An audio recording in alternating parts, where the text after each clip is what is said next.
How's it going, everyone? So everybody has been talking about the PlayStation Plus revamp, the new subscription service, mixed opinions all across the board. It seems like some people disappointed, some people excited about it, and if you are excited about it, you're probably excited about the fact that at the top tier you get a catalog of PlayStation Portable, PlayStation 2, and PlayStation 1 games that are fully downloadable on your system. In this video, I want to take a look at some of the PSP games I would love to see on the service. I was a big PlayStation Portable fan growing up. It kind of was a little bit of a disappointment what ultimately became of the platform into the PlayStation Vita. You know, sometimes Sony was hot on the platform, really supporting it, and sometimes it kind of got pushed to the wayside. But there are a plethora of fantastic games on the PSP, a super underrated platform. So let's talk about some of the games that I would like to see. Now, I also do want to note, PlayStation Portable, it's a little bit interesting because a lot of those games did ultimately get ported to the PlayStation 2 as well. Some I'm going to mention on this list. I think only one, actually. But I look at a game like Siphon Filter, Dark Mirror. That was a game that was on the PSP and the PlayStation 2. You can go back and forth on which version is better. The PS2 version actually did censor the game a little bit, if I recall correctly. So those things are interesting. So that is something to consider, but I'll do a PlayStation 2 video sometime down the line as well. But let's get started, and let's start things off with a game that's on the PS2 as well. Ratchet and Clank Size Matters. This game is synonymous with the PlayStation Portable, however, and it is a fantastic game. It really took Ratchet and Clank, brought it to a portable platform, and yes, while it is very, very short, the game is not lengthy at all, it's still a pretty high-quality game. The comedy's there, the platforming's there, the great gameplay is there. I really enjoyed my time with Ratchet and Clank Size Matters, and to be able to revisit the game, I think that would be a great addition to the service, especially because, you know, we just had the release of Ratchet Rift Apart, and why not keep the ball rolling and keep, you know, the Ratchet and Clank IP out there. Next up, one of my favorite remakes that has honestly ever been released, Mega Man Maverick Hunter X. Now, I was a little bit disappointed that the Mega Man X collections didn't have Maverick Hunter X included. This is a remake of the very first Mega Man X title, and it is a fantastic remake. Visually, it looks a lot cleaner, the aesthetic looks great, the soundtrack is awesome, it's just a great game, and Mega Man X is a great game in its own right. It retains all of the quality elements of Mega Man X1, it just brings it up to speed for a modern audience. This is a game that I would love to see in the service. Again, X1, it is what it is. Like, it's still a fine game to go back and play it in the X collection. I just really enjoyed Maverick Hunter X, so would love to see that. Next up, the one that I'm seeing constantly mentioned, Dissidia Final Fantasy. You can go with that or Dissidia 012 Duodecim Final Fantasy. Either way, you probably want to get both of them on there, or at least Duodecim. These games are just really enjoyable. It sucks that Dissidia Final Fantasy NT really didn't live up to the expectations, but I still want to go back and play Dissidia Final Fantasy. I thought it was just a very enjoyable game. Sure, you can say the combat system's a little bit simplistic, but seeing your favorite Final Fantasy characters duke it out in a fighting game was pretty enjoyable. The moves themselves look great. The story is what it is. It was a little bit nonsensical, but I thought the gameplay was solid, and I really enjoyed my time with Dissidia Final Fantasy as well. Definitely would like to see those two on the service. Let's keep the Final Fantasy train rolling. Let's get through all of them. Final Fantasy Tactics War of the Lions. You guys know me. I'm not a big tactics guy, but Final Fantasy Tactics is a game that I really, really enjoyed, and Tactics War of the Lions was a very enjoyable game. If you're into strategy JRPGs, obviously you want to see this on the service, and, you know, it doesn't blow away from a visual standpoint, but mechanically, it's a fantastic JRPG. Strong recommendation if this does end up on the service to try it out, because I know there's a plethora of people that have never played a Final Fantasy Tactics game. I mean, the OG Tactics came out on the PS1, then War of the Lions came out back in like 2007, so it's been a very, very long time since we've seen, you know, Tactics at the forefront. I know Square Enix is doing their new Tactics JRPG in the Valkyrie Chronicles, but FF Tactics still something that harkens back to my nostalgia. Alright, next up, again, Final Fantasy, Crisis Core Final Fantasy VII, another title I see mentioned over and over again. Crisis Core has a lot of great elements. You know, as a prequel to Final Fantasy VII, it tells the fantastic story of Zack Fair, who is kind of an integral part of Final Fantasy VII, really an integral part of Final Fantasy VII, but you really get to see his backstory in Crisis Core, and the narrative is awesome. The gameplay is pretty good. The only thing that I wasn't hot on with this game was the slot machine system. Yeah, not a big fan of that, and hopefully no other JRPGs ever adopt that mechanic. It was just so strange. I did not like that at all. But overall, the good definitely outweighs the bad with Crisis Core Final Fantasy VII. you know, it is a talking point on how Crisis Core is going to be incorporated to the FF7 remake. If you haven't played it, I can delve into spoilers right now, but I'm not going to do that. So, we'll wait to talk about that. But at the very least, let's get the OG game available on this service. Final Fantasy VII is readily available to buy on the PlayStation Store. The OG version as well. Let's get Crisis Core easily accessible on there as well. Alright, another game that really, I think a lot of people that had a PlayStation Portable checked it out, Daxter, of course. Daxter was a game I believe was like included in all of those PSP Slim bundles, and everybody was just getting Daxter just with that, and then people played Daxter and they were like, holy hell, it's a really good game.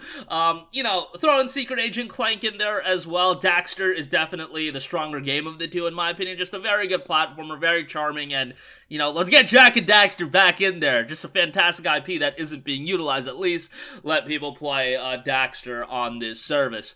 Next up, Valkyrie Chronicles 2. You guys know that I love the Valkyrie Chronicles games. If you ever watch our deals videos, you know, I constantly mention VC1 and VC4. VC2, unfortunately, is relegated to just the PSP. Never came to the PlayStation 3, PlayStation 4, nothing like that. So let's get Valkyrie Chronicles 2 on this service. I don't think it's as strong of a game as VC1 and VC4 from a narrative standpoint, but I still thought Valkyrie Chronicles 2 was pretty good. You know, it retains that solid tactics gameplay. The art style is pretty good. And unfortunately, you know, Valkyrie Chronicles 2 would be great on the service. Ultimately, I would like to see Valkyrie Chronicles 3 as well. That game was only released in Japan. There's a fan translation online. I don't know if Sega's gonna, you know, push forward and ever localize that game. I just think it would be an easy localization to do, and I think a lot of people would check it out. So maybe at some point we'll get Valkyrie Chronicles 3 as well. That was also a PSP only title. I thought Valkyrie Chronicles 3 had the strongest story out of all of the game, a little bit of a darker tonality with that game, but nonetheless, rambling about that, Valkyrie Chronicles 2 would be a great addition.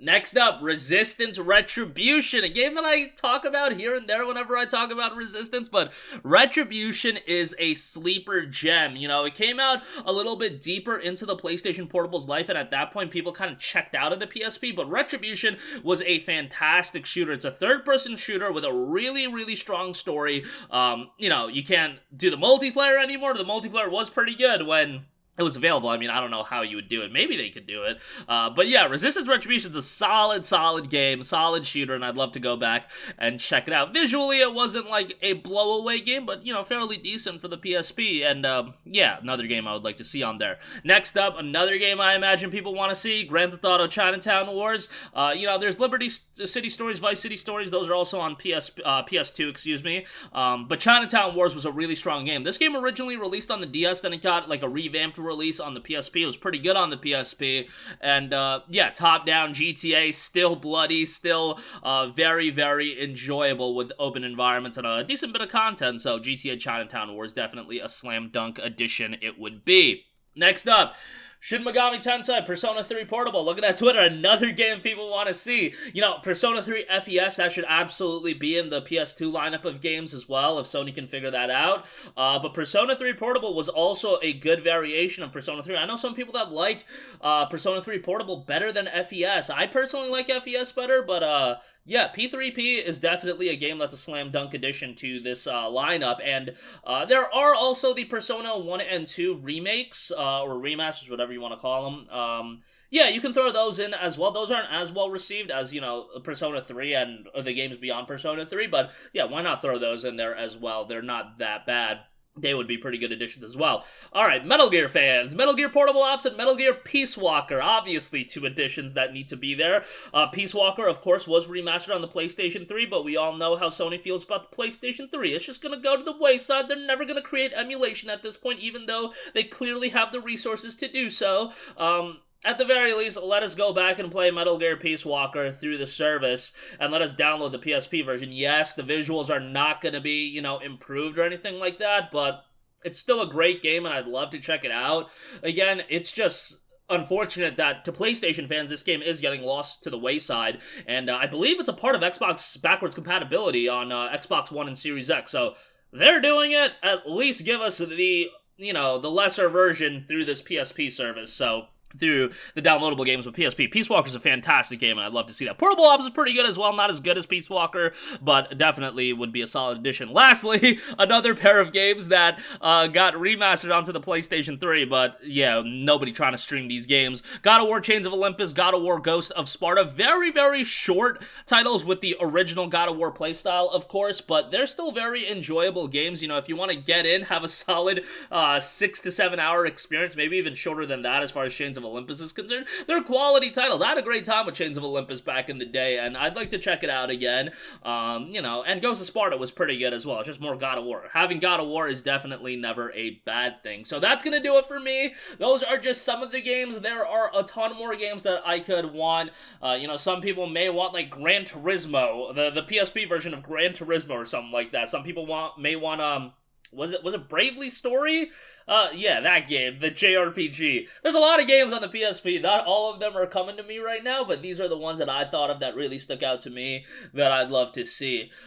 You know, it would be great if also we got trophies on all of these games, and, you know, this isn't going to happen, but if the games were up-resed, that'd be really good, because the PSP emulator on PC is fantastic, or not even PC, you can play it on the damn NVIDIA Shield if you want, if you have an NVIDIA Shield. But yeah, the PSP emulator is awesome, and you can up-res those games. Are we going to be able to up-res those games on PS5? I don't know. Probably not. Hopefully they at least add trophies, but hopefully we get a solid slate of games as well, and I think, you know, this would be a pretty good foundation to build upon on top of, you know, the PS2 and PS1 offerings. That's going to do it for me. Sound off with all of your thoughts in the comment section down below. Thank you for watching, and goodbye. Hey guys, we hope you enjoyed the video, and if you did, make sure to hit the subscribe button, and if you're already subscribed, do us a favor and hit the bell icon. This way you'll be notified whenever we post a new video. That's the best way to keep up with all of our uploads, and we usually try to upload 2 videos a day. And with the bell icon hit, you'll be notified whenever we do upload a video. As always, thanks for watching.